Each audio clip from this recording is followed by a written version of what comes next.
নমস্কার, আমি শিল্পা চ্যাটার্জি। আপনারা দেখছেন সংবাদ 9। পুরীর জগন্নাথ মন্দিরে নতুন নিয়ম, আরো সহজ হবে দর্শন। ভক্তদের স্বাচ্ছন্দ্যের কথা মাথায় রেখে পুরীর জগন্নাথ মন্দিরে দর্শন ব্যবস্থায় গুরুত্বপূর্ণ পরিবর্তন আনতে চলেছে প্রশাসন। বিশৃঙ্খলা কমিয়ে দর্শনার্থীদের নির্বিঘ্নে দেব দর্শনের সুযোগ দেওয়ার লক্ষ্যে নতুন নিয়ম কার্যকর করা হবে।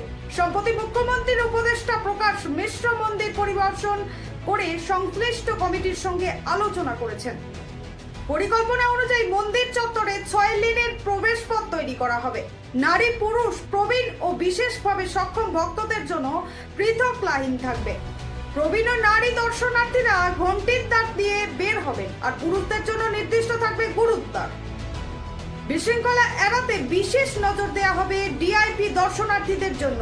মন্দির কমিটির বিশ্বাস, এই নতুন নিয়ম কার্যকর হলেও দর্শন আরো সুশৃঙ্খল হবে এবং ভক্তরা নির্বিঘ্নে পূজা দিতে পারেন। ভবিষ্যতে আরো কিছু নতুন ব্যবস্থা যোগ করা যেতে পারে, যা দর্শনার্থীদের অভিজ্ঞতা আরো মসৃণ করবে।